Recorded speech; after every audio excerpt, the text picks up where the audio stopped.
Hello, hope you are staying safe. This side Dr. Samriddhi.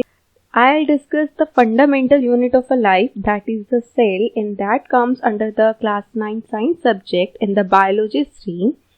And what is cell? Cell is like a basic unit of a life, like that a brick. जैसे house हम लोग brick से बनाते हैं, आप लोग BRICS को connect करते हो, अटैच करते हो तो एक हाउस फॉर्म हो जाता है उसके according.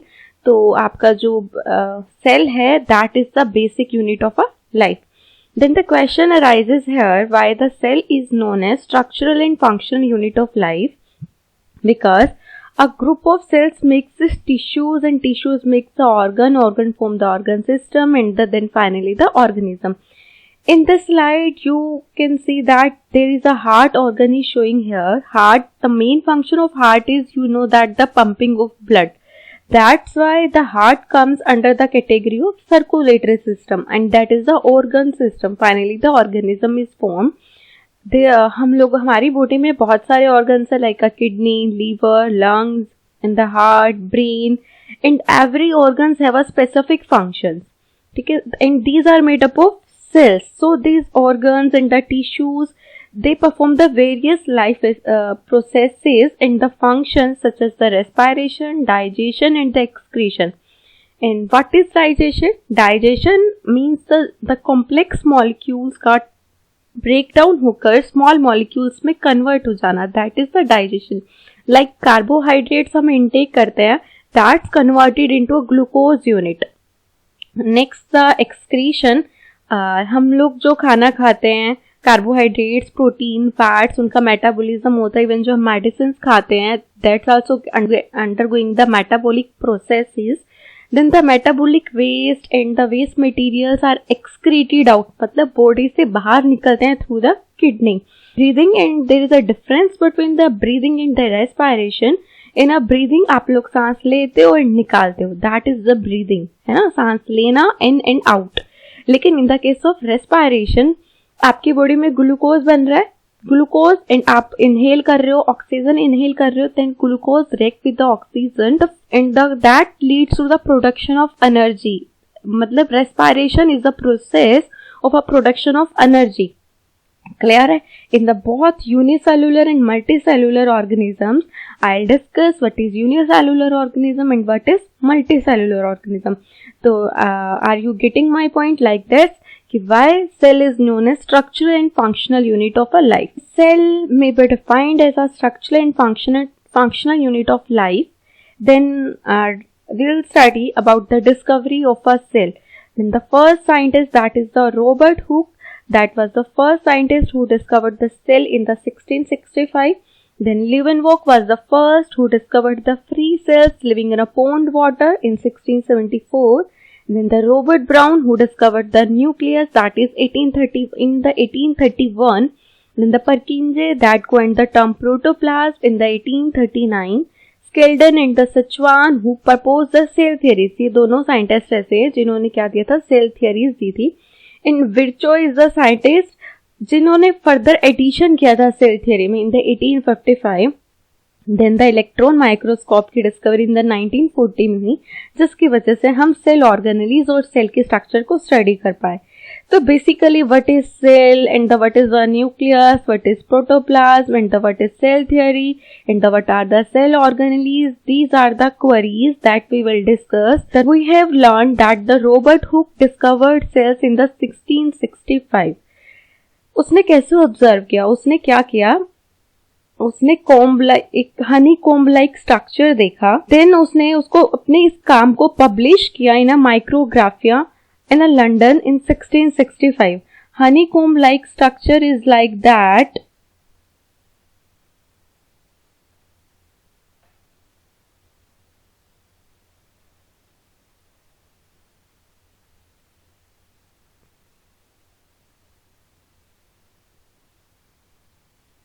He observed this honeycomb-like structure and उसने एक यूनिट को नेम दिया, that is the cell.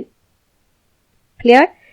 Next, the Skeldon and Sachwan who have learned that The Skeldon is a German botanist and the Sachwan is the English zoologist who gave the cell theory. Cell theory क्या कहती है? All living organisms are composed of cells. मतलब हम जितने भी plants हैं, living organisms हैं, animals हैं, organisms हैं, वो सब किससे मिलकर बने हुए हैं? Cells से मिलकर बने हुए हैं. And cell is the fundamental unit of life. Life की basic unit क्या है? That is the cell. And जितने भी नए cells बनते हैं that come from the pre-existing cells. मतलब already जो exist कर रहे हैं cells, by the cell division new cells forms होते हैं, the new cells की formation होती है. Then what is unicellular organism and the multicellular organism? How can you differentiate between the unicellular and the multicellular? Uni means single, cellular मतलब cells, clear है? मतलब ऐसे organisms जो एक सिंगल सेल से बने हुए हैं. Certain organisms are made up of a single cells. These organisms are called unicellular organisms. Like for example amoeba है, euglena, paramecium, bacteria. These all are made up of single cell. Clear? Then multicellular organisms means multi means many cells. The organisms made up of many cells are called as multicellular organisms, like the fungi, plants, animals. The human beings are also multicellular organisms. जो human beings हैं उनमें millions and trillions of cells are present there. Then we will discuss what are cell organelles. Organelles means components. ठीक है, components of cells को क्या बोलोगे आप? Organelles. क्या? तो components of cells are known as cell organelles. ठीक है, इन ये सेल ऑर्गेनेलीज का अपना अपना स्पेसिफिक फंक्शन है. हम सेल ऑर्गेनेलीज को डिटेल में पढ़ेंगे. Then the cell shape, size and the number. Some cells like the amoeba and the white blood cells can change their shape. जो अमीबा है एंड जो वाइट ब्लड सेल्स हैं वो अपनी शेप को चेंज कर सकते हैं. वाइट ब्लड सेल्स क्या होते हैं? हमारी बॉडी में जो आपको पता है 3 तरह के ब्लड में सेल्स प्रेजेंट होते हैं. That is the red blood sales, white blood sales and the platelets. जो आपका रेड ब्लड सेल्स है उसमें हीमोग्लोबिन प्रेजेंट होता है एंड वाइट ब्लड सेल्स होते हैं वो आपकी इम्यूनिटी के लिए रिस्पॉन्सिबल हैं. क्लियर? देन आपके पास आ जाता है स्मॉलेस्ट सेल. सबसे छोटा सेल कौन सा है? That is the pleuropneumonia like organism. इसकी शॉर्ट फॉर्म है that is the PPLO. And the largest animal cell is ostrich egg जिसका साइज होता है 170 to 135 mm. Next is the size of sporozoite of plasmodium malarial parasites. जो malaria आपने सुना होगा, malaria disease बोलते हैं ना, किसी को मलेरिया हो गया तो वो मलेरिया किसके थ्रू होता है? That is due to the protozoa plasmodium, जिसे हम क्या बोलते हैं? प्लाज्मोडियम, जिसका साइज क्या होता है? 2 micrometre. Then the human cell size का एवरेज साइज कितना? That is 20 to 30 micrometre. Micrometre like a metre, millimetre, ऐसे क्या होता है? माइक्रोमीटर. क्लियर? देन उसके बाद आ जाता है number of cells in a man. Man में कितने सेल्स होते हैं? That is 100 trillions. Clear? Then आपके पास टर्म आ जाते हैं that is the protoplasm. What is protoplasm? Protoplasm is a highly organised jelly like material found of the molecules of various chemicals like carbohydrate, fats, proteins and nucleic acid. मतलब आपके protoplasm एक jelly like substance है जो किससे मिलकर बना हुआ है? Carbohydrate, fats, proteins and the nucleic acid. Next, protoplasm is commonly called the physical basis of a life. क्योंकि हमें लाइव रहने के लिए, सर्वाइव करने के लिए आपको कार्बोहाइड्रेट्स भी चाहिए, फैट्स भी चाहिए, प्रोटीन्स भी चाहिए, न्यूक्लिक एसिड्स भी चाहिए. दैट्स वाई जो प्रोटोप्लाज्म को हम क्या कह रहे हैं? Physical basis of life. तो आपके पास 1 मार्क में क्वेश्चन भी आ सकता है. Define the physical basis of life and what is the physical basis of a life? That answer is protoplasm. Next है आपके पास structure of a cell. Cell किसका बना हुआ है? सेल का स्ट्रक्चर में क्या क्या प्रेजेंट है? तो 3 मेन आपके फंक्शनल रीजंस है. That is the plasma membrane, cell membrane, next is the nucleus, next is the cytoplasm. तो क्या है ये plasma membrane, nucleus and cytoplasm? हम इसे डिस्कस करेंगे. इन्हें डिस्कस करने से पहले हमारे पास कुछ टर्म्स है जो हम क्लियर करना चाहेंगे. What is diffusion and what is osmosis? Clear? Diffusion क्या है? ऑस्मोसिस क्या है? तो डिफ्यूजन एंड ऑस्मोसिस को समझने के लिए आपके पास एक बेसिक एग्जांपल लेते हैं. आपके पास 2 ग्लास हैं. एक ग्लास में आपके पास आपने एक ग्लास में क्या डाला है? आप दोनों ग्लासेस में आपके पास क्या है, लिक्विड है, क्लियर, बीच में आपका मेम्ब्रेन है। तो इस वाले मेम्ब्रेन के इस साइड में आप देखोगे आपने वाटर के अंदर 4 स्पून शुगर ऐड किया है, इधर आपने इस ग्लास वाटर में आपने 1 स्पून शुगर ऐड किया है। तो which is concentrated and which is diluted. अब कंसंट्रेटेड टर्म क्या होता है, डाइल्यूटेड टर्म क्या होता है। कंसंट्रेटेड एंड डाइल्यूटेड में क्या डिफरेंस है। डाइल्यूटेड मतलब आपने क्या किया, ऑलरेडी जो कंसंट्रेटेड सॉल्यूशन था उसमें आपने वाटर ऐड कर दिया, तो वो क्या बन गया, डाइल्यूटेड। जैसे जो केमिकल्स की बॉटल्स हैं, लाइक सल्फ्यूरिक एसिड की बॉटल है, क्लियर, सल्फ्यूरिक एसिड उस बोतल में, लेकिन आपने क्या किया, उसका 5 ml लेके आपने उसको 100 ml में डाइल्यूट कर दिया, या 1 ml लेके आपने 100 ml क्या कर दिया, वाटर ऐड कर दिया। तो एक कंटेनर जिसमें आपका 50 ml क्या है, डायरेक्ट सल्फ्यूरिक एसिड है। दूसरा कंटेनर ऐसा है जिसमें 1 ml आपका H2SO4 था, 99 ml आपका क्या है, वाटर। तो which one is concentrated and which one is diluted. तो जिसमें आपने वाटर ऐड किया है वो आपका डाइल्यूटेड सोल्यूशन है, जिसमें आपने कुछ भी ऐड नहीं किया, वो डायरेक्ट अपने बॉटल कंटेनर से लिया है, वो आपका कंसंट्रेटेड है। तो इस केस में कंसंट्रेशन कहाँ ज़्यादा होगी, यहाँ आपने 4 स्पून शुगर डाला है, यहाँ आपने 1 स्पून शुगर डाला है, तो कंसंट्रेशन कहाँ ज़्यादा है, 4 स्पून में ज़्यादा है, क्लियर। ये आपका मोर कंसंट्रेटेड है, देन ये आपका कम कंसंट्रेटेड है। देन आपके पास 2 टर्म्स आ जाती हैं, solute and the solvent. Solute क्या होता है एंड सॉल्वेंट क्या होता है। सॉल्यूट है आपका सॉलिड मॉलिक्यूल्स, क्लियर, या फिर जो कम अमाउंट में उसे सॉल्यूट कहते हैं, जो ज्यादा अमाउंट में उसे सॉल्वेंट कहते हैं, या लिक्विड को आप क्या कहते हो, सॉल्वेंट कहते हो। तो आपके पास क्या टर्म आ जाती है basically, what is solute,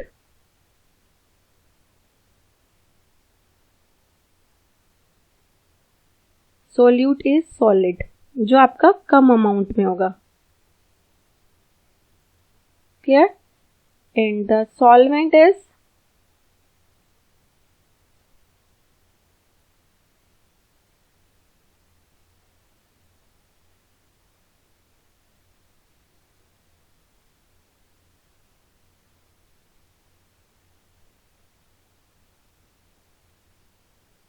solvent is liquid. तो इस केस में आपका शुगर क्या है, सॉल्यूट है, सॉल्वेंट क्या है, लिक्विड है।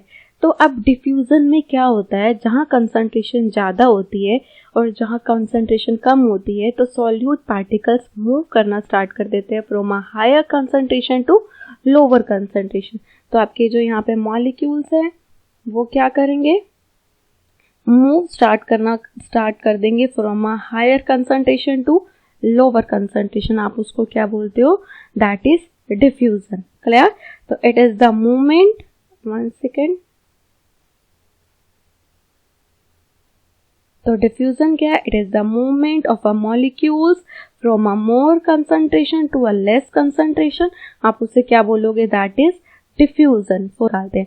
तो आपके पास क्वेश्चन भी आ सकता है कि आप जो oxygen and carbon dioxide move करती हैं अक्रॉस द सेल मेम्ब्रेन, तो by the which process, that is by the process of diffusion. Next आपके पास आ जाता है ऑस्मोसिस। ऑस्मोसिस में क्या होगा, ऑस्मोसिस में क्या डिफरेंस है, इन डिफ्यूजन में ऑस्मोसिस में क्या डिफरेंस है। अब ऑस्मोसिस में क्या होगा, अब आपके यहाँ पे 4 ग्राम शुगर है, यहाँ आपका 1 स्पून शुगर है, there is a 4 spoon and here is a 1 spoon. तो सॉल्वेंट कहाँ ज्यादा है, सॉल्वेंट यहाँ कम होगा, सॉल्वेंट यहाँ ज्यादा होगा, क्योंकि सोल्यूट कम है। तो इस केस में आपके पास सॉल्वेंट मॉलिक्यूल्स क्या करेंगे, मूव स्टार्ट करना कर देंगे from a higher concentration to lower concentration. कौन, सॉल्वेंट मॉलिक्यूल्स, क्लियर है। तो आपके पास ऑस्मोसिस क्या है, it is the movement of a water, wait, इसमें आपके पास क्या आ जाएगा, movement of a water from a region of a higher water concentration through a semi permeable membrane to a region of low concentration. इनके बीच में एक सेमी परमेबल मेम्ब्रेन होनी चाहिए। सेमी मतलब हाफ, परमेबल मतलब जो आने जाने के लिए अलो करे, परमिशन दे। तो कुछ सिलेक्टेड मॉलिक्यूल्स को ये क्या करती है, परमिट करती है, अलो करती है कि वो क्रॉस कर सके। तो उस मेम्ब्रेन को क्या बोलते हैं, semi permeable membrane. It is clear कि आपके पास डिफ्यूजन में क्या होता है, डिफ्यूजन में आपके पास सॉल्यूट मॉलिक्यूल्स मूव करते हैं from a higher concentration to lower concentration, and in the case of osmosis the solvent molecules moves from a higher concentration to lower concentration. जहाँ सॉल्वेंट ज़्यादा होगा सॉल्यूट कम होगा, वहाँ से सॉल्वेंट मूव करना start कर देगा to a lower concentration of a solvent. तो ऑस्मोसिस में आपके पास 3 तरह के सॉल्यूशंस आते हैं, hypotonic solution, hypertonic solution and isotonic solution. We will discuss the hypotonic, isotonic and hypertonic. तो सबसे पहले हम डिस्कस करते हैं व्हाट इज हाइपोटोनिक सॉल्यूशन।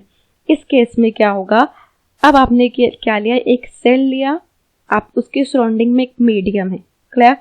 तो इस सराउंडिंग मीडियम में क्या है, वाटर कंसंट्रेशन ज़्यादा है, सेल के अंदर वाटर कंसंट्रेशन कम है। तो ऑस्मोसिस क्या कहती है, ऑस्मोसिस क्या है कि सॉल्वेंट मॉलिक्यूल्स आपके मूव करेंगे from a higher concentration to lower concentration. तो आपका जो सेल है वो स्वेल हो जाएगा, क्यों, क्योंकि पानी ने, सॉल्वेंट ने मूव करना स्टार्ट कर दिया बाहर से अंदर की तरफ, इनसाइड। फॉर एग्जाम्पल जैसे घर में हम किशमिश को डिप करके रखते हैं पानी में, तो किशमिश लाइक अ रेजिन्स, किशमिश को हम रेजिन्स भी कहते हैं, तो किशमिश रेजिन्स क्या हो जाएगी, स्वेल हो जाती है। ऐसा क्यों होता है, क्योंकि बाहर जो आप वाटर में डिप कर रहे हो तो बाहर पानी की कंसंट्रेशन ज़्यादा है, अंदर कम है, तो किशमिश के अंदर वो क्या करता है, पानी इन्वेड कर जाता है ना। दैट्स जो आपके रेजिन है वो क्या कर जाती है, स्वेल कर जाती है, क्लियर। एंड हाइपोटोनिक सॉल्यूशंस, इस प्रोसेस को क्या कहते हैं, हम इसे एंडोऑस्मोसिस कहते हैं। एंडो क्यों कह रहे हैं, because the inside the cell water molecules move, that's why this process is known as endosmosis, clear. Then the terms comes isotonic solution. Iso मतलब सेम, इट मीन्स जो आपका सेल के अंदर है और जो सराउंडिंग मीडियम है वहां कंसंट्रेशन बिल्कुल सेम है, there is a no difference. तो वहां पे आपके पास सेल में कोई चेंज नहीं आएगा, आप उसको क्या बोलोगे, आइसोटोनिक सॉल्यूशन। जैसे आपके पास आता है 0.9% सोडियम क्लोराइड, 0.9% सोडियम क्लोराइड इसका एग्जाम्पल है, जिसे हम सेलाइन सॉल्यूशन भी कहते हैं। सेलाइन क्यों बोलते हैं, this is a isotonic with our blood, clear. Then आपके पास आ जाता है hypertonic solution. Then what is hypertonic solution, इस केस में क्या होगा, एक सेल है, बाहर इसके बीकर में आपने लिक्विड लिया है, क्लियर। तो सेल के अंदर इस केस में क्या होगा, सेल के अंदर बहुत ज्यादा सॉल्वेंट होगा एज कंपेयर टू सराउंडिंग। तो सॉल्वेंट अंदर ज्यादा है, तो इस केस में सॉल्वेंट मूव करेगा फ्रॉम इनसाइड टू आउटसाइड, तो आपका सेल यहाँ पे क्या कर जाएगा, श्रिंक कर जाएगा, क्लियर। तो इस सॉल्यूशन को क्या बोलते हैं, हाइपरटोनिक सॉल्यूशन कहते हैं, क्लियर। एंड इस प्रोसेस को हम एक्सोऑस्मोसिस, एक्सो मतलब बाहर की तरफ, अब सॉल्वेंट ने क्या किया है, बाहर की तरफ मूव करना स्टार्ट कर दिया, तो आप इसको क्या बोलोगे, एक्सोऑस्मोसिस प्रोसेस। एक क्वेश्चन भी आपके पास आता है, व्हाट इज प्लाज्मोलाइसिस। प्लाज्मोलाइसिस क्या होती है, ये कैसी प्रोसेस है जिसमें आपका सेल वाटर को लूज करना स्टार्ट कर देता है इन हाइपरटोनिक सॉल्यूशन। तो यहाँ पे जो सेल की प्लाज्मा मेम्ब्रेन है वो क्या हो जाती है, लाइसिस मतलब ब्रेक डाउन हो जाना, क्लियर। इसको क्या बोलते हैं, hypertonic solution. And the plasmolysis comes under the hypertonic solution. Then we will study here the animal cell and the plant cell. The above structure is here, that is of animal cell, clear. And the outer covering is known as plasma membrane. This is plasma membrane. आप इसको क्या बोलोगे, cell membrane. This is plasma membrane or a cell membrane, clear. And this is the nucleus. ये आपका क्या है, nucleus है, clear. इन जो इसके अंदर जो फ्लूइड प्रेजेंट होता है, जो liquid jelly like substance present होता है, आप उसको क्या बोलोगे, that is cytoplasm, clear. In the mitochondria, Golgi apparatus या गोल्गी बॉडीज, आपका endoplasmic reticulum, ribosome, centrioles and the centrosome, vacuoles, all are the organelles of a cell, जिसे हम बिल्कुल डिटेल में डिस्कस करेंगे। Then this is the plant cell structure. Plant cell में क्या एक extra membrane present है, जिससे आप, this is known as cell wall. Animal cell में आपके पास सेल वॉल प्रेजेंट नहीं होती, लेकिन आपके पास प्लांट सेल में क्या प्रेजेंट होती है, सेल वॉल प्रेजेंट होती है। सेल वॉल है, देन प्लाज्मा मेम्ब्रेन है, एंड दीज आर न्यूक्लियस आपका यहाँ साइड में प्रेजेंट होता है। Endoplasmic reticulum, chloroplast, mitochondria, dictyosome, vacuoles, all these are the components और द ऑर्गेनेलीज, जिसे हम डिटेल में डिस्कस करेंगे। क्लियर? सबसे पहले हम डिस्कस करते हैं व्हाट इज प्लाज्मा मेम्ब्रेन और a cell membrane. Clear? Then what is plasma membrane? This is the cell. Clear? This is a plasma membrane of a cell. This is a nucleus. तो plasma membrane क्या कर रही है, जो cell के अंदर content present है उनको एनक्लोज कर रही है, साइटोप्लाज्म को एनक्लोज कर रही है। क्लियर? तो इसकी डेफिनेशन क्या होगा, प्लाज्मा मेम्ब्रेन क्या कर रही है, the contents of the cells are enclose by a thin delicate living membrane, मतलब ये पतली होती है, डेलिकेट मतलब नाजुक सी, एंड ये लिविंग होती है। Clear? Cell membrane is a living membrane, आपसे 1 मार्क क्वेश्चन में पूछा जा सकता है। तो आपका जो प्लाज्मा मेम्ब्रेन है, सेल मेम्ब्रेन है, that is a living. Clear? It is also called the cell membrane और अ प्लाज्मा लेमा। तो अब इस प्लाज्मा मेम्ब्रेन के क्या फंक्शन होंगे?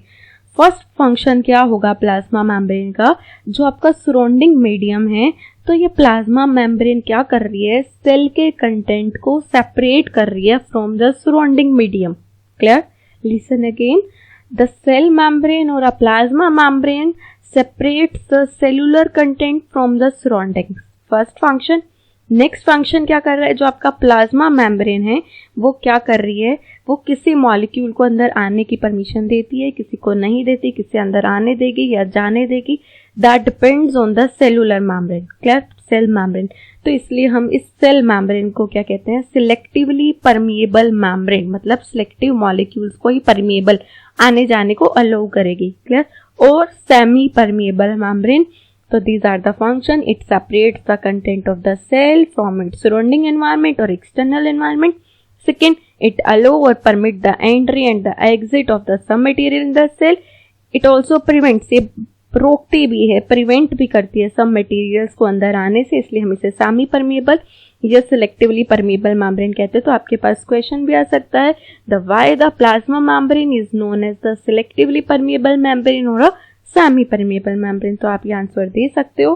क्लियर? नेक्स्ट आपके पास आ जाता है cell wall. Cell wall is present in the plant cell.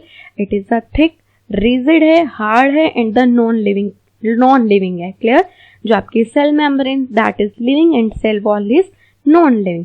In carry outside the cell membrane के बाहर प्रेजेंट होती है, आपको दिखाया था, like this is the cell membrane, then cell wall is present outside the cell membrane. Clear? This is the cell wall, and it is present in the fungi, in all the plants, and the some protists. जो आपका plant में जो cell wall है वो किसकी बनी होती है, that is made up of a cellulose, while in the case of fungi it is made up of chitin. तो आपके पास क्वेश्चन भी आ सकता है कि फंजाई में जो सेल वॉल है वो किसकी बनी होती है, काइटिन की बनी होती है, एंड प्लांट्स में सेल वॉल किसकी बनी होती है, सेलुलोज की बनी होती है। In fungi are the microorganisms like bacteria, fungi. Clear? Then functions of cell wall क्या प्रोवाइड करेगा, इट प्रोवाइड्स रिजिडिटी प्रोवाइड करता है and shape to the plant cell, and it prevents desiccation and drying up the cell. मतलब जो cell wall है वो क्या करेगा, प्लांट सेल से वाटर लॉस को रोकेगा, वाटर को इवेपोरेट नहीं होने देगा। तो इसे बोलते हैं डेसिकेशन, मतलब ये डेसिकेशन को रोकता है ताकि सेल ड्राई ना हो। And it provides protection to the contents of the cell against the mechanical injury. जो सेल के कंटेंट्स हैं उनको मैकेनिकल इंजरी से प्रिवेंट करता है। क्लियर? तो हमने सेल के 3 मेन कंपोनेंट्स पढ़े थे, that is the cell membrane, next is the nucleus. तो सेकंड आपका क्या है, nucleus is present in the center, like this is the cell and nucleus is here. Clear? तो न्यूक्लियस की आपका प्रोमिनेंट है, सिंगल प्रेजेंट होता है, एक डिस्टिंक्ट अलग से आपको दिखेगा, स्फेरिकल और ओवल शेप हो सकता है। इन यूकैरियोटिक सेल्स में न्यूक्लियस को डिस्कवरी किसने की थी, जो हम ऑलरेडी पढ़ चुके हैं, that is the Robert brown इन 1831। तो आपके पास फॉल मार्क में क्वेश्चन भी आ जाता है, who discovered the nucleus. Clear? In prokaryotic cell, a well-defined nucleus is lacking. अब आपके पास 2 तरह के सेल्स हैं, क्या, एक तो eukaryotic cell and prokaryotic cells, जिसे हम अच्छे से बाद में डिटेल में पढ़ेंगे भी सही, बट फॉर अ बेसिक आपको पता होना चाहिए कि eukaryotic cell and prokaryotic cell के बीच में क्या डिफरेंस है। यूकैरियोटिक सेल्स क्या होते हैं, जिसके अंदर न्यूक्लियस प्रेजेंट है, न्यूक्लियर मटेरियल प्रेजेंट हो, जिसकी न्यूक्लियर मेम्ब्रेन हो, उसको बोलते हैं eukaryotic cell. The human beings are the eukaryotic cells and the plants are also a eukaryotic cell. लेकिन प्रोकैरियोटिक सेल्स क्या होते हैं, जिसमें well defined nucleus is absent, lack कर रहा होता है, उससे हम क्या बोलते हैं, prokaryotic cells, like a bacteria. क्या? देन नेम द सेल्स, आपके पास एक क्वेश्चन आ सकता है, name the cells which lack nuclei at their maturity. जो रेड ब्लड सेल्स हैं, जब वो मैच्योर होते हैं तब उनमें क्या होता है, न्यूक्लियस लैक, मतलब वहां पे डेफिशिएंट हो जाता है। क्लियर? तो on the basis of the nucleus there are two types of cells, that is binucleate cell and the multi। bi मतलब two, जहां वन से ज्यादा न्यूक्लियस प्रेजेंट होंगे आप उसको बाइन्यूक्लिएट बोलोगे, example is paramecium. And multi मतलब मैनी न्यूक्लियस, जहां मैनी न्यूक्लियस प्रेजेंट होंगे, दैट इज ओपेलिना। क्लियर है? These are structures of the animal cell and the plant cell, and this is the structure of nucleus. Here you can see that there is a nuclear membrane, there is a nuclear envelope. This membrane is known as nuclear envelope or a nuclear membrane is present. Clear? And the liquid is present here. This is known as cytoplasm or a nucleoplasm. जैसे कि cell के अंदर liquid present था, jelly present थी, जिसके अंदर components present होते हैं, उसे साइटोप्लाज्म बोल रहे थे। तो न्यूक्लियस के अंदर जो jelly and the liquid material present है, जो मैट्रिक्स प्रेजेंट, आप उसको क्या बोलोगे, nucleoplasm. And the third one is chromatin material is present, fourth one is nucleolus is present, जिसे हम वन बाय वन डिस्कस करने वाले हैं। तो main four, there are the four components of nucleus, that is the nuclear membrane, nuclear envelope, second one is the nuclear sap or the nucleoplasm, third one is the nucleolus, fourth one is the chromatin material। तो nuclear membrane क्या होगा, nuclear की covering को आप क्या बोलोगे, nuclear membrane। जो इसमें लिक्विड प्रेजेंट है आप उसको क्या बोलोगे, that is the nucleoplasm. Then the nucleolus and chromatin material हम लोग डिस्कस करेंगे। तो न्यूक्लियर membrane का क्या काम होगा, like this is the cell and this is nucleus and this is the nuclear membrane। तो न्यूक्लियर membrane क्या होती है, डबल लेयर होती है। तो आपको याद रहना चाहिए कि न्यूक्लियस की डबल लेयर्ड membrane है, जिससे हम न्यूक्लियर membrane बोल रही हैं। और इसका क्या फंक्शन होगा, ये सेपरेट करेगी न्यूक्लियस को फ्रॉम द साइटोप्लाज्म। तो जो आपकी न्यूक्लियर membrane है, जो उसके अंदर मटेरियल है, तो ये membrane क्या कर रही है, साइटोप्लाज्म से इस membrane के जो अंदर न्यूक्लियस के अंदर जो कंटेंट है उसको सेपरेट कर रही है। क्लियर? न्यूक्लियर membrane में क्या प्रेजेंट होते हैं, पोर्स प्रेजेंट होते हैं, जो ट्रांसफर ऑफ मटेरियल में हेल्प करेंगे। क्लियर? नेक्स्ट आपके पास टर्म आ जाता है, that is the nucleoplasm. Nucleoplasm को हम कैरियोलिम्फ भी कहते हैं, इसका अनदर नेम है कैरियोलिम्फ और न्यूक्लियर सैप। ये फ्लूइड और जेल लाइक स्ट्रक्चर होता है। क्लियर? जिसके अंदर क्या प्रेजेंट होता है, chromatin material and nucleolus are suspended. Then what is nucleolus and chromatin material, जिसे हम डिटेल में पढ़ने वाले हैं। न्यूक्लियोलस इज बेसिकली डेंस, मतलब हैवी होता है, राउंडेड है, डार्क कलर का ऑर्गेनली है, जो किसका बना होता है, आरएनए एंड प्रोटीन्स का बना होता है। क्लियर? आरएनए क्या है, ribo nucleic acid, and proteins are present in the nucleolus. Clear? अभी हम पढ़ेंगे what is the DNA and the RNA, आप लोगों को क्लियर हो जाएगा। देन आ जाता है chromatin material. Chromatin material mainly consist of DNA. Chromatin material किसके बने होते हैं, DNA, that is the deoxy ribo nucleic acid. And DNA क्या करता है, it is responsible for the storing, store करता है और ट्रांसमिट करता है किसको, हेरिडिटरी इंफॉर्मेशन को, from one generation to another generation, like that. अब आप ये समझेंगे, अब लाइक जो ऑफ स्प्रिंग है, जो चाइल्ड है, उसकी क्या होता है, कई बार लाइक आईज मम्मा पे गई हैं, नोज पापा पे गए हैं, फेस लुक दादाजी पे गया है ना, हाइट स्ट्रक्चर वाइज लाइक मामा पे गया है। तो इट डिपेंड्स ऑन कि किसके जीन्स उस ऑफ स्प्रिंग चाइल्ड में आए हैं।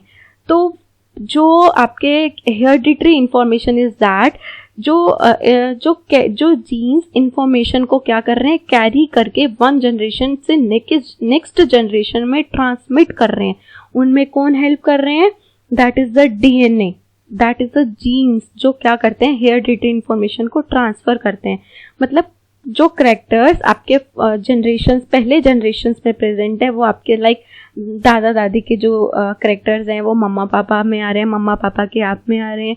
सेम द लाइक अ पापा बिलोंग्स टू ए दाद का फैमिली है, लाइक मम्मा बिलोंग्स टू ए नान का फैमिली। तो आपके करेक्टर्स जो जीन्स जो डीएनए वो क्या कर रहे हैं, वो ट्रांसफर कर रहे हैं इंफॉर्मेशन को from a parents to a offspring, मतलब फर्स्ट जनरेशन से second generation, second to third generation. तो इसके लिए कौन रिस्पॉन्सिबल है, डीएनए। तो आपके पास डीएनए का फंक्शन पूछा जा सकता है। तो डीएनए क्या करता है, स्टोर करता है एंड ट्रांसमिट करता है किसको, हेरिडिटरी इंफॉर्मेशन को from a one generation to another. Clear. Then next topic is chromosomes and chromatin material. अब इन दोनों के बीच में क्या डिफरेंस है। क्रोमेटिन मटेरियल्स आपके थ्रेड लाइक स्ट्रक्चर्स होते हैं। जब आपका सेल डिवाइड नहीं कर रहा होता तो आपके ये थ्रेड लाइक स्ट्रक्चर होंगे, लेकिन जब आपका सेल डिवाइड मतलब सेल डिवीजन, सिंगल सेल क्या करता है, बाइनरी फिशन करके टू डॉटर सेल्स बनाता है। सेम ये सिंगल सेल आगे क्या करेगा, आगे फिर से 2 डॉटर सेल्स बनाएगा। ये सिंगल सेल क्या करेगा, आगे 2 डॉटर सेल्स बनाएगा। This process is known as cell division. तो जब आपका सेल डिवाइड नहीं कर रहा होगा तब आपके chromatin material are present like a thread like structure. Clear. लेकिन जब आपका सेल डिवाइड कर रहा होगा तब ये क्या करते हैं, स्ट्रिंग्स एक कॉम्प्लेक्स स्ट्रक्चर कंडेंस फॉर्म बना लेते हैं लाइक अ क्रोमोसोम्स। इन्हें आप क्या बोलोगे, chromosomes. These are chromatin materials. So chromatin materials becomes highly condensed, thick, rod-like structure at the time of cell division is known as chromosomes, and these are present in the nucleus. Nucleoplasm के अंदर क्या present होता है, chromatin material. तो आपके पास question आ सकता है, जब आपका सेल डिवाइड ना कर रहा हो तो thread like structures are known as chromatin material. When the cell is in dividing phase, then chromosomes are present. Clear? Next क्या जाता है आपके पास, जीन्स क्या होते हैं, these are the segments of DNA and the functional unit of chromosome. Chromosomes पे क्या प्रेजेंट होते हैं, जीन्स। क्या प्रेजेंट होते हैं, जीन्स। और ये जीन्स किसके सेगमेंट्स होते हैं, डीएनए के पार्ट्स होते हैं। क्लियर। तो जीन्स के अंदर सारी इंफॉर्मेशन आपकी क्या रहती है, स्टोर रहती है कि सेल को क्या फंक्शन करना है, कैसे रिप्रोड्यूस करना है, कैसे ग्रो करना है। Genes are present in every cell. Clear. Genes are responsible for the synthesis of protein. आपके जो प्रोटीन के सिंथेसिस हो रही है आपकी बॉडी में, जो एंजाइम्स हैं उनको क्या काम करना है, कैसे करना है, that all depends on the genes. Clear है, जीन्स पर डिपेंड करेगा। देन आ जाता है फंक्शंस ऑफ न्यूक्लियस। न्यूक्लियस के चीफ कंट्रोलिंग सेंटर है ऑफ द सेल। क्योंकि आपका जो सेल को काम क्या करना है, आपकी बॉडी के फंक्शंस क्या क्या हैं, लीवर को क्या काम करना है, हार्ट को क्या काम करना है, किडनी को क्या काम करना है, तो ये सब कौन कंट्रोल कर रहे हैं, जीन्स कंट्रोल कर रहे हैं। Genes are present in nucleus, तभी हम न्यूक्लियस को क्या बोल रहे हैं, चीफ कंट्रोलिंग सेंटर बोल रहे हैं। Clear. Nucleus controls all the metabolic activity taking place in the cell. Cells में जितनी भी मेटाबॉलिक एक्टिविटीज होती हैं उनको कौन कंट्रोल करता है, nucleus. Next, it controls the hereditary transmission from a one generation to another. आपके पास क्वेश्चन आ सकता है, who is the chief controlling center of the cell? The answer is nucleus. Clear है। नेक्स्ट आपके पास आ जाता है term nucleoid. Nucleoid like in the bacteria, nucleoid क्या होता है, जिसमें आपके पास सिर्फ न्यूक्लिक एसिड प्रेजेंट हो, उसको क्या बोलते हैं, न्यूक्लियोइड। मतलब एक अनडिफाइंड न्यूक्लियर रीजन है, उसकी सेल मेम्ब्रेन नहीं है, तो आप डिफाइन नहीं कर सकते कि न्यूक्लियस है, तो that is undefined nuclear region, जहाँ पे क्या प्रेजेंट होते हैं, सिर्फ न्यूक्लिक एसिड प्रेजेंट होते हैं, आप उसको क्या बोलोगे, nucleoid. In the next class we will discuss what is cytoplasm and the different organelles which are present in the cytoplasm, and what are eukaryotic cell, what are prokaryotic cell, and difference between these cells. Thanks for watching. Hope you enjoy this class. Please like and subscribe and share my channel. Thank you.